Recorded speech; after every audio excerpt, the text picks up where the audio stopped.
Capital budgeting டாப்பிக்கில் doctor A மூர்த்தி புக்கில் exercise 22 இப்போ தான் நான் சம் போட்டேன் இன்ஸ்டாவில். அந்த டீட்டெயில் சம்மும் யூடியூப்பில் போட்டிருக்கேன். ஓகேயா? சரி, பேசிக்கலி இயர்லி கேஷ் ஃப்ளோ கொடுத்துருப்பாங்க, ஒரு பர்சன்ட் வேல்யூ டேபிளில் கொடுத்துருப்பாங்க. சரி, ஒரு இயருக்கும் பர்சன்ட் வேல்யூ மல்டிப்ளை பண்ணி சம் போடணும். ஓகேயா? சரி, இது ஏன் மல்டிப்ளை பண்ணுறோங்கிறத மட்டும் இப்போ பார்க்கலாம். ஓகேயா?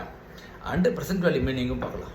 அதுக்கு ஒரு எக்ஸாம்பிள் சொல்லணும்னா, இப்போ நீங்கள் ஒரு ஹோட்டல் போகிறீங்க. ஓகே, ஒரு மீல் சாப்பிட்றீங்க, 100 ருபீஸ் ஆகுது. ஓகே, அதே லிமிட்டட் மீல்ஸ் அதே ஐட்டம்ஸ்லாம் இருக்குது. 4 இயர்ஸ் கழிச்சு போனீங்கன்னா 150 ருபீஸ் இருக்குது. ஓகேயா? அப்போ 4 இயர்ஸ் கழிச்சு 150 ருபீஸ் செலவழிச்சா யூ கெட் ஒன்லி 1 மீல் தான் ஆகே. So that percent value of 150 rupees is how much? Correct, 100 rupees. அதே மாதிரி 4 இயர்ஸ் முன்னாடி நீங்கள் மேபி 60 பே பண்ணியிருப்பீங்க. கரெக்டாக?